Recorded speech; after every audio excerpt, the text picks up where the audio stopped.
Hello दोस्तों। तो आज इस वीडियो ट्यूटोरियल के अंदर मैं आपको बताने वाला हूँ वेक्टर कंसेप्ट के बारे में। इस कंसेप्ट को मैं एक वीडियो में ना एक्सप्लेन करके, क्योंकि ये थोड़ा बड़ा कंसेप्ट है, इसके लिए मैंने और भी वीडियोस बनाई हैं। ठीक है, तो उन वीडियोस को भी देखना है आपको। ठीक है, तो स्टार्ट करते हैं। वेक्टर होता क्या है? आपने इसको फिजिक्स के अंदर बहुत ज़्यादा यूज़ में आने वाली चीज़ है। ठीक है, इसके बारे में मैं आपको एक्सप्लेन करता हूँ चीज़ें। ठीक है, वेक्टर कंसेप्ट देखिए, इसमें पहले होता है स्केलर्स।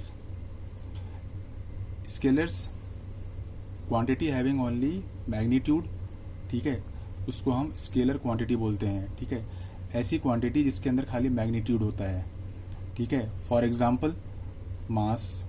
जैसे मास है, कोई आपके पास कोई चीज़ है, कोई मतलब ऑब्जेक्ट है, उसके अगर हम मास की बात करते हैं तो उसके अंदर हमें कोई डायरेक्शन की या फिर किसी और चीज़ की ज़रूरत नहीं होती। ठीक है, खाली हम क्वांटिटी की बात करते हैं। ठीक है, मास हो गया, टेम्परेचर हो गया। ठीक है, डिग्री सेल्सियस में हम लेते हैं, ये केजी में लेते हैं मास। ठीक है, और डिस्टेंस हो गया। ठीक है, बिटवीन 2 पॉइंट्स। तो हमें किसी डायरेक्शन से इसमें कोई रिलेशन नहीं है। ये इस क्वांटिटी को हम क्या बोलते हैं? स्केलर्स बोलते हैं। ठीक है, तो quantity having only magnitude. Okay, तो सेकंड है हमारे पास यहाँ पे vectors. Vectors quantity having magnitude and direction and obeys triangle law of addition. Triangle law of addition और पैरेललोग्राम लॉ ऑफ एडिशन। ठीक है, सिंपली आप अभी ट्रायंगल लॉ और पैरेललोग्राम लॉ मैं आपको समझाने वाला हूँ। ठीक है, लेकिन अभी फ़िलहाल क्वांटिटी जिसमें कि केवल मैग्नीट्यूड होता है और एक डायरेक्शन होती है। ठीक है, अभी आप इसको सिंपली ऐसे समझें कि ऐसी क्वांटिटी जिसमें मैग्नीट्यूड और उसके साथ साथ डायरेक्शन भी इंक्लूडेड होती है, उसे हम वेक्टर बोलते हैं। ठीक है, अब फॉर एग्जांपल हम जैसे बात करते हैं, जैसे कि वेलोसिटी जैसे कि ये एक ऐसी क्वांटिटी है वेलोसिटी। ठीक है, जिसकी पर्टिकुलर डायरेक्शन होती है। ठीक है, जैसे अब कोई चीज़ है जिसकी वेलोसिटी है, जैसे मान लीजिए कोई चीज़ जा रही है।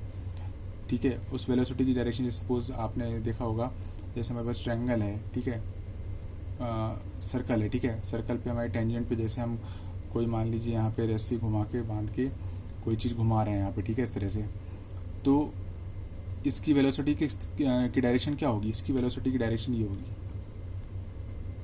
Tangent to the circle, to the path. ठीक है, तो इस तरह से जो ये वेलोसिटी है, ये जो क्वांटिटी है, इसकी एक वैल्यू तो होती ही है, लेकिन साथ के साथ इसकी डायरेक्शन भी होती है। ठीक है, तो सर्कुलर पाथ के लिए ये इस तरह से डायरेक्शन होती है वेलोसिटी की। ठीक है, तो और इसी तरह से एक्सेलरेशन भी होता है। ठीक है, ये लीनियर भी हो सकता है, सर्कुलर पाथ में भी हो सकता है। ठीक है, और फोर्स। ठीक है, हम फोर्स की बात करते हैं तो फोर्स भी एक वेक्टर क्वांटिटी होती है, क्योंकि हम जब फोर्स अप्लाई करते हैं तो किसी न किसी डायरेक्शन में लगता है। ठीक है, जैसे मान लीजिए कि हमारे पास कोई ब्लॉक है,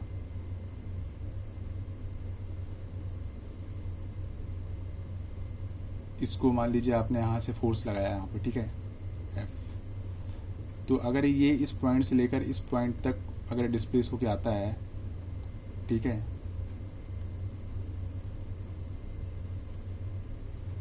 तो हमने पर्टिकुलर इस डायरेक्शन में फोर्स अप्लाई किया है, तो ये हमारा ऑब्जेक्ट यहाँ से खिसक कर यहाँ पर पहुँचा है। ठीक है, तो फोर्स भी हमारी एक वेक्टर क्वांटिटी है, जिसमें कि एक वैल्यू होती है, मैग्नीट्यूड होता है कि फोर्स कितना अप्लाई किया है, प्लस उसकी डायरेक्शन।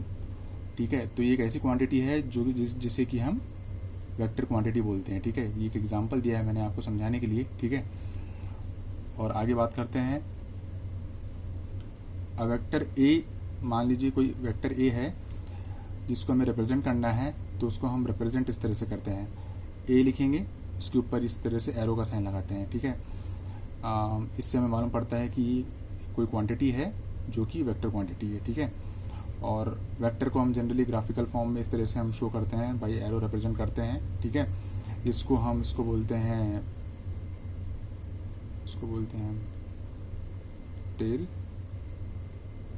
इस पार्ट को बोलते हैं, और इसको बोलते हैं हम हेड ऑफ द वेक्टर, ठीक है। तो इस तरह से हम रिप्रेजेंट करेंगे, इसको हम आगे समझेंगे और डिटेल मतलब आपको अच्छे से समझ में आएगा ये चीज़, ठीक है। और अगर हम किसी वेक्टर ए के मैग्नीट्यूड की खाली बात करते हैं तो मैग्नीट्यूड हम इस तरह से रिप्रेजेंट करते हैं मॉड्यूलस के साथ, मॉड्यूलस लगा दें ए वेक्टर एंड मॉड्यूलस, ठीक है। ये वेक्टर हो गया और ये इसका मैग्नीट्यूड हो गया, ठीक है। तो आगे हम बात करते हैं, नेक्स्ट है हमारे पास यूनिट वेक्टर्स। यूनिट वेक्टर्स क्या होते हैं? यूनिट वेक्टर्स वो वेक्टर्स होते हैं हैविंग यूनिट मैग्नीट्यूड, ठीक है, जिनका मैग्नीट्यूड 1 होता है, ठीक है, जिनका मैग्नीट्यूड 1 होता है और पॉइंट करते हैं किसी पर्टिकुलर डायरेक्शन में, ठीक है, तो उनको हम यूनिट वेक्टर्स बोलते हैं। जैसे कि हम अगर एक्स वाई जेड एक्सिस की बात करते हैं, इसके अंदर आप देखिए एक्स वाई जेड, ये हमारे पास 3D कोऑर्डिनेट सिस्टम के अंदर एक्स एक्सिस के अलोंग अगर जो हमारा वेक्टर है इसको हम ऐसे रिप्रेजेंट करते हैं, यहाँ से लेकर इस तरह से, ये है आई कैप, और उसी तरह से वाई एक्सिस के अलोंग ये हमारे पास जे कैप, और उसी तरह से आगे जेड एक्सिस के अलोंग के कैप, ठीक है। ये तीनों एंगल, तीनों कोऑर्डिनेट्स, तीनों डायरेक्शंस, ये तीनों आपस में 90 डिग्री एंगल पे हैं, ये हमें पता है, ठीक है। तो आगे ये हम कैप इसलिए लगाते हैं, इसको हम कैप बोलते हैं, ठीक है। आपने इसमें देखा कैप लगा हुआ है। ये कैप बेसिकली होता क्या है, ये डिस्टिंग्विशेस फ्रॉम अदर वेक्टर्स, ये बेसिकली हमें बताता है अलग वेक्टर से हमें, जैसे कि अगर हम कहीं भी कैप देखते हैं तुरंत पहचान जाते हैं कि ये एक यूनिट वेक्टर है जिसका मैग्नीट्यूड 1 है और ये पर्टिकुलर किसी डायरेक्शन को डिनोट कर रहा है। तो सिंपल यूनिट वेक्टर्स सिंपली यही होते हैं, ठीक है। तो आगे हम बात करते हैं पोजीशन एंड डिस्प्लेसमेंट वेक्टर्स, ठीक है। मान लीजिए हमारे पास कोई वेक्टर है, यहाँ पे इस तरह से वेक्टर है, यहाँ पे OP, ठीक है, ये हमारे पास वेक्टर है। ये वेक्टर OP स्टार्टिंग में यहाँ पे है, ठीक है। और मान लीजिए हमने इसको, यहाँ से कोई पार्टिकल है, यहाँ से मूव होके यहाँ पे आता है, ठीक है। मान लीजिए तो पहले स्टार्टिंग में पार्टिकल यहाँ पे था और यहाँ से मूव होके यहाँ पे आता है। तो अगर हम इस पार्टिकल की पोजीशन वेक्टर की बात करें तो पहले तो इसका पोजीशन वेक्टर क्या था, OP, और बाद में इसका पोजीशन वेक्टर क्या हो गया, OP डैश, ठीक है। और अगर हम इसको P को P डैश से मिलाते हैं इस तरह से, ठीक है, तो ये जो यहाँ P डैश है, ये जो वेक्टर बन रहा है यहाँ पे, इसको हम डिस्प्लेसमेंट वेक्टर बोलते हैं, ठीक है। ये शॉर्टेस्ट पाथ होता है P और P डैश के बीच में, ठीक है, डिस्प्लेसमेंट वेक्टर बोलते हैं। और ये हमने बता ही दिया आपको, OP, ये O के रेफरेंस में बात हो रही है यहाँ पे, ठीक है। तो ये पोजीशन वेक्टर होता है R और R डैश, ठीक है। तो ये हो गई पोजीशन एंड डिस्प्लेसमेंट वेक्टर की बात, ठीक है। आगे हम नेक्स्ट, हाँ, तो आगे यहाँ पर है हमारे पास नेक्स्ट इक्वालिटी ऑफ वेक्टर्स। जैसे मान लीजिए हमारे पास कोई वेक्टर है A and B, vectors are said to be equal if they have same magnitude and same direction, ठीक है। अब मैं इसको समझाता हूँ एग्जांपल के थ्रू। मान लीजिए हमारे पास दो वेक्टर्स हैं A और B, OP QS, A और B दो वेक्टर्स हैं। आप इसके अंदर देख सकते हैं कि ये दोनों वेक्टर्स, इन दोनों का साइज बिल्कुल सेम है, ठीक है। तो इसका मतलब है कि इसका मैग्नीट्यूड सेम है, ठीक है। इसको इस तरह से रिप्रेजेंट करते हैं और दोनों की डायरेक्शन भी सेम है। तो बिकॉज ऑफ दैट हम इस चीज़ को क्या बोलेंगे, ये दोनों इक्वल वेक्टर्स हैं, ठीक है। और आगे हमारे पास जैसे देखते हैं नेक्स्ट एग्जांपल के अंदर, जैसे हमारे पास A डैश और B डैश दो वेक्टर हैं। इसके अंदर आप देख सकते हैं कि दोनों की लेंथ तो दोनों की सेम है, ठीक है। जैसे लेंथ आपको दिख रही होगी इसके अंदर, लेंथ दोनों की मैग्नीट्यूड दोनों का सेम है, ठीक है, लेकिन डायरेक्शन इसकी इस तरफ है, ठीक है, इस तरफ है, और इसकी डायरेक्शन इस तरफ है, ठीक है, इसकी डायरेक्शन अलग है, इसलिए ये दोनों क्या होंगे, अनइक्वल वेक्टर्स होंगे, ठीक है, ये दोनों के दोनों अनइक्वल वेक्टर्स होंगे, ठीक है। ये तो हो गई इक्वालिटी की बात। अब आगे हम बात करते हैं multiplication of vectors by real numbers. इसके अंदर क्या होता है, जैसे मान लीजिए आपके पास कोई वेक्टर है ए है, ठीक है, अब अगर हम इस ए वेक्टर को किसी वैल्यू से मल्टीप्लाई करते हैं, मान लीजिए मैंने 2 से मल्टीप्लाई किया, 2 से मल्टीप्लाई करते आप देख सकते हैं, मैंने ग्राफिकली इसको इस तरह से, इसका साइज भी बढ़ जाता है, ठीक है, पहले देखो ये जस्ट डबल हो गया, ठीक है। तो अगर हम किसी नंबर से मल्टीप्लाई करते हैं तो उतने गुना वो वेक्टर बढ़ जाता है, ठीक है। और ये तो फर्स्ट एग्जांपल हो गया। आगे हम एक और देखते हैं। इसके अंदर देखिए ये ए वेक्टर है, इसकी डायरेक्शन इधर है ऊपर की तरफ, और अगर हम -a की बात करें, इसको अगर हम -1 से मल्टीप्लाई करते हैं तो आप देख सकते हैं ये जस्ट अपोजिट हो गया, मैग्नीट्यूड सेम है दोनों का बट डायरेक्शन डिफरेंट है, ठीक है, दे आर नॉट इक्वल, ठीक है। आगे अगर हम इसको 1.5 से मल्टीप्लाई करते हैं ए को, ठीक है, तो देखिए आप इसको, ये इसका मैग्नीट्यूड भी चेंज हुआ है, इसके अंदर मैग्नीट्यूड भी चेंज हुआ है और साथ के साथ इसकी डायरेक्शन भी इस माइनस की वजह से, ठीक है।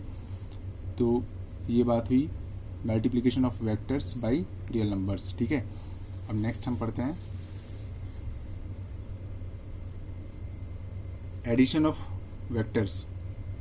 एडिशन ऑफ वेक्टर्स हम किस तरह से करते हैं, जैसे कि फॉर एग्जांपल मान लीजिए हमारे पास एक ए वेक्टर है, दूसरा बी वेक्टर है, ठीक है। अगर हम इन दोनों का एडिशन करते हैं, मतलब इन दोनों कनेक्ट करते हैं, तो जैसे मान लीजिए ए वेक्टर यहाँ से यहाँ तक लिया, ठीक है ना, ठीक है। अब दूसरा बी वेक्टर इस तरह से है, तो इसको मैंने यहाँ पे लिया, ठीक है। तो आप देख सकते हैं जो एडिशन होगा ना इसका, r इक्वल्स टू a+b होगा, वो इस वाले के टेल से स्टार्ट होगा और इस बी वाले की हेड से एंड होगा, ठीक है। और ये जो टोटल होगा r, ये इन दोनों के एडिशन के बराबर होगा, ठीक है, a+b। कुछ इस तरह से चलता है ये, ठीक है, जैसे a देन b, a+b, इसको डायरेक्टली कनेक्ट करेगा ये, तो r इक्वल्स टू हो गया a+b, ठीक है। और इसी को ट्रायंगुलर मेथड भी बोलते हैं, ट्रायंगल मेथड ऑफ एडिशन भी बोलते हैं, ठीक है। जैसे कि हमारे पास जहाँ कहीं भी हमारे पास दो वेक्टर हैं, मान लो इस तरह से, तो हम उसको इस तरह से ऐड करते हैं, ठीक है, इसी को ट्रायंगल मेथड ऑफ एडिशन बोला जाता है, ठीक है। आगे मैं इसको वीडियो के अंदर भी एक्सप्लेन करूँगा, ठीक है, अच्छे से। और नेक्स्ट है हमारे पास सब्सट्रैक्शन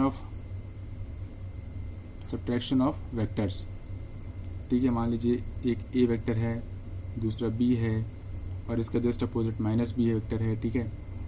तो अगर हम आगे यहाँ पे इसको देखें, अगर हम इसको